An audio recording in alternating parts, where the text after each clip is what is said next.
Bonjour les élèves! Aujourd'hui, nous allons revoir le théorème de Pythagore et le mettre en application. À la fin de la leçon, tu pourras faire les liens entre la représentation géométrique du théorème de Pythagore et sa représentation algébrique, soit a au carré plus b au carré égale c au carré, et résoudre des problèmes à l'aide du théorème de Pythagore. Qui est Pythagore? Quel est son théorème? Le théorème de Pythagore est nommé ainsi en l'honneur de Pythagore, qui était un philosophe et un mathématicien grec de 580 à 500 avant Jésus-Christ. Bien qu'on puisse déduire d'après des textes anciens que plusieurs civilisations connaissaient cette propriété des triangles rectangles, c'est Pythagore qui a prouvé qu'elle est vraie pour tous les triangles rectangles. La vidéo suivante vous en dira un peu plus.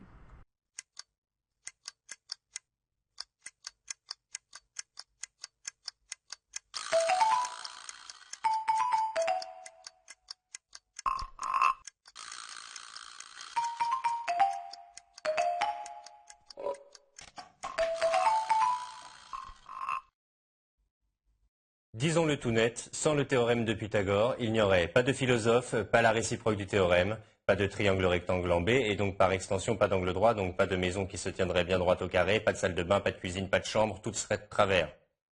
Et bien d'autres choses encore. Pythagore est né à Samos, une île grecque au VIe siècle avant Jésus-Christ. On connaît bien son théorème, mais on connaît mal Pythagore.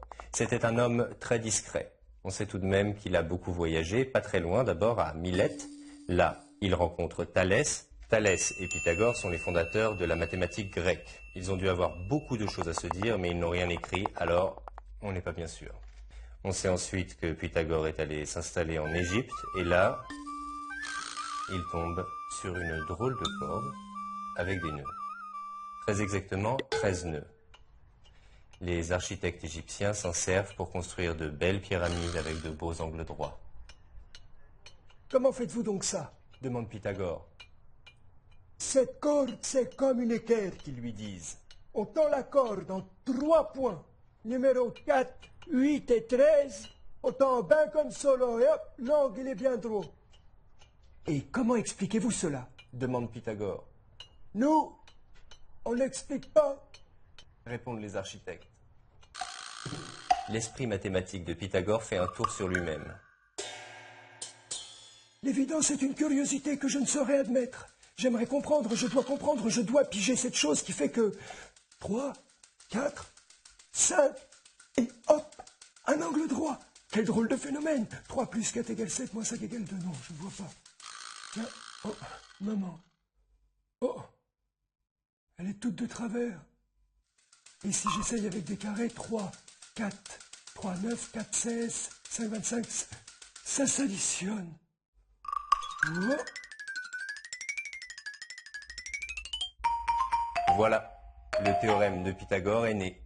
Et il formule la chose ainsi. Dans un triangle rectangle, le carré du grand côté est égal à la somme des carrés des petits côtés. A carré plus B carré est égal à C carré. Et ce n'est pas tout. Pythagore l'explique et maintenant qu'il a compris, il démontre. Avec son théorème et sa démonstration, il part révéler l'incroyable vérité. Parce que démontrer, c'est aussi partager. Et celui qui n'est pas d'accord, il n'a qu'à le dire, on en discute.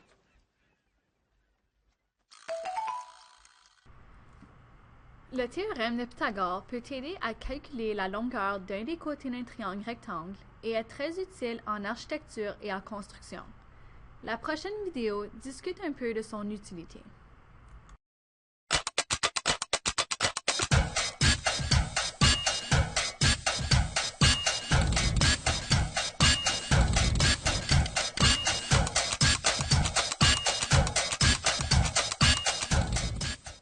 Je dois installer une étagère bien horizontale ici.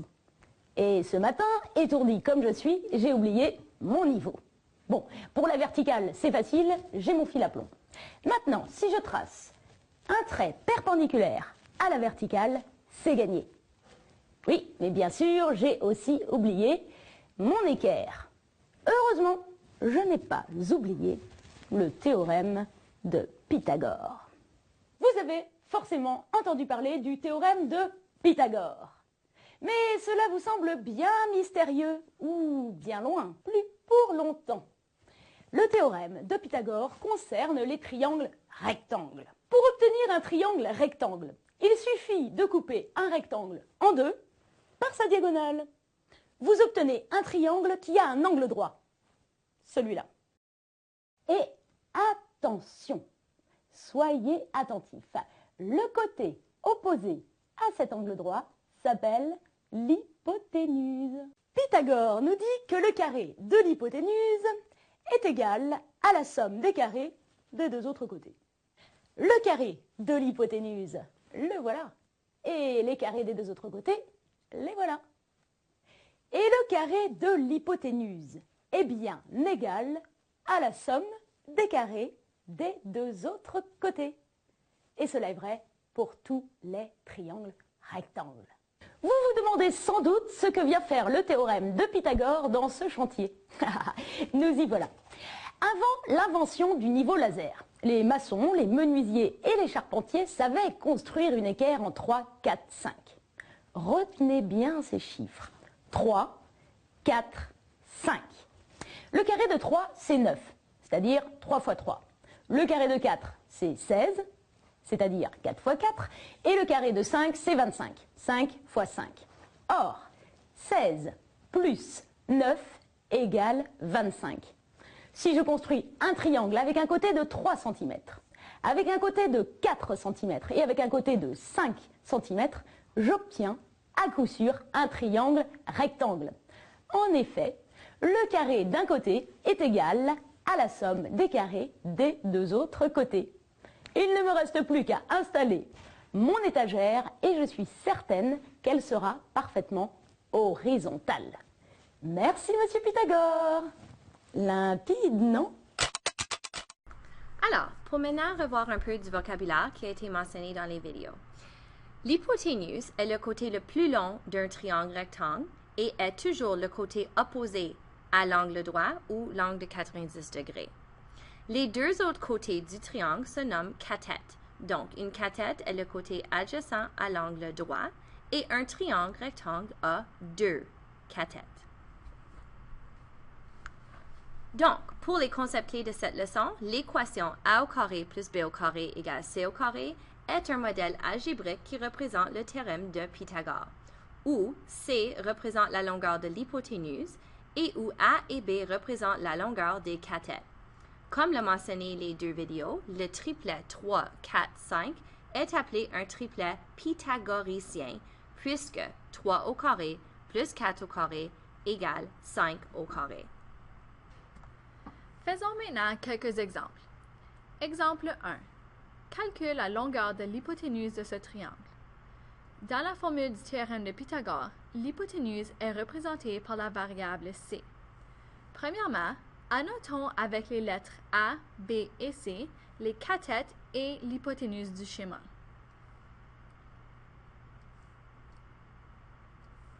Ensuite, nous écrivons la formule A au carré plus B au carré égale C au carré.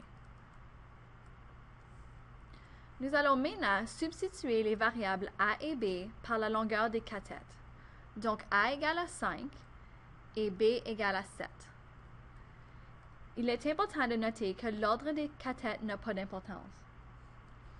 5 au carré est 25 et 7 au carré est 49.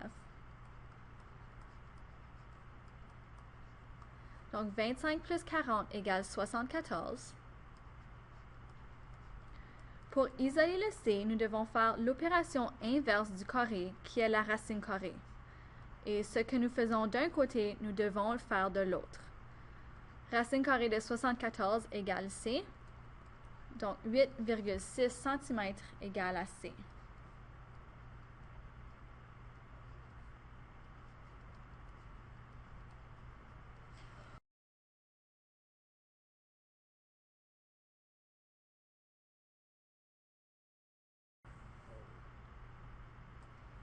Exemple 2.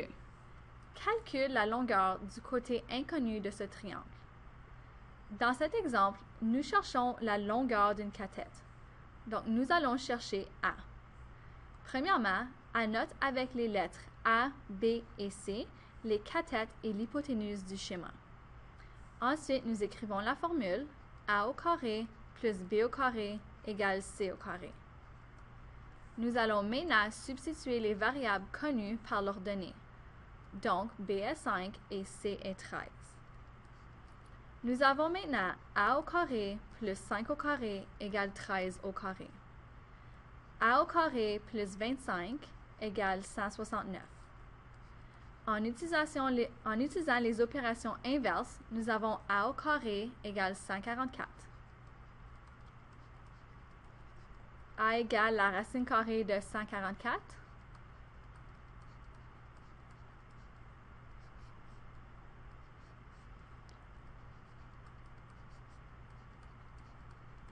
Donc, A égale 12 cm.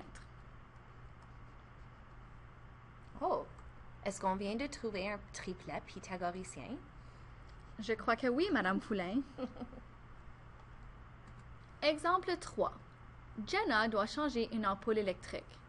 Elle appuie une échelle de 4 mètres contre un mur de sorte que la base de l'échelle se trouve à 1,4 mètre du mur. À quelle hauteur le haut de l'échelle est-il appuyé? Arrondis ton résultat au dixième de mètre près. Analysons l'exemple afin de ressortir les données importantes. L'échelle mesure 4 mètres et la base de l'échelle se retrouve à 1,4 mètre du mur. Ajoutons ces données à notre image.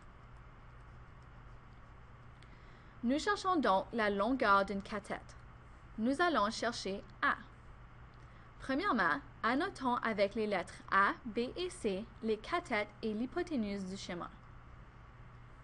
Ensuite, nous écrivons la formule A au carré plus B au carré égale C au carré. Nous allons maintenant substituer les variables connues par leurs données. Donc, B est 1,4 m et C est 4 mètres.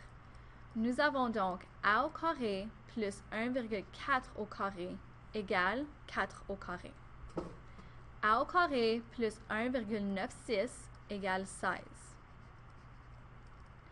En utilisant les opérations inverses, nous avons A au carré égale 14,04.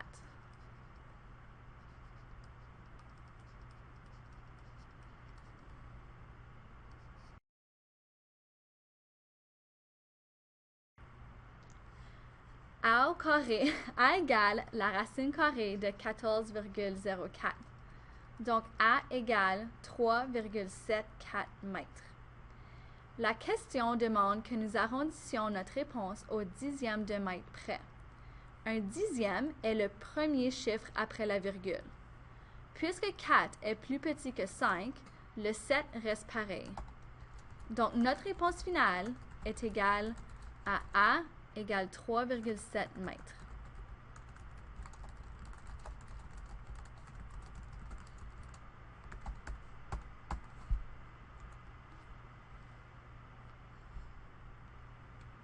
Exemple 4. Calcule l'aire de la voile triangulaire d'un modèle réduit de voilier. Nous cherchons l'aire du voile. La formule pour déterminer l'aire d'un triangle est base fois hauteur divisé par 2. Nous devons déterminer la longueur de la base du voile afin de pouvoir déterminer son aire. Nous pouvons utiliser le théorème de Pythagore afin de déterminer la mesure de la base, qui est une cathète pour cet exemple, donc A. Premièrement, annotons avec les lettres A, B et C les cathètes et l'hypoténuse du schéma. Ensuite, nous écrivons la formule A au carré plus B au carré égale C au carré. Nous allons maintenant substituer les variables connues par leurs données. Donc, B est 8 et C est A. Nous avons maintenant A au carré plus 8 au carré égale 11 au carré. A au carré plus 64 égale 121.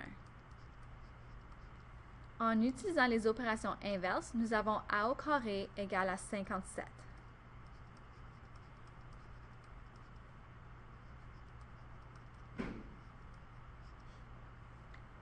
A égale la racine carrée de 57.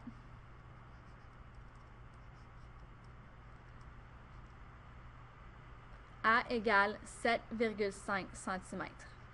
Donc, la longueur de la base du voile est 7,5 cm. Nous pouvons maintenant substituer les valeurs de la base et de la hauteur du voile dans la formule de l'aire du triangle. Nous avons donc A égale 7,5 fois 8 divisé par 2. A égale 60 divisé par 2. A égale 30 cm². L'aire du voilier est donc 30 cm².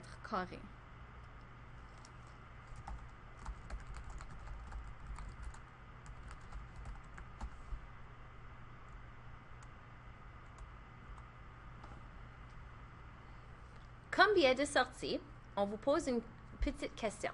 Peux-tu penser à d'autres triplets pythagoriciens? Fais une liste d'au moins 3 autres triplets pythagoriciens et affiche-les sur la page Edmodo afin de les partager avec la classe. Essaye de ne pas répéter les triplets déjà affichés par tes camarades de classe. Ceci est la fin de la leçon. À demain! Salut! Bye. Okay.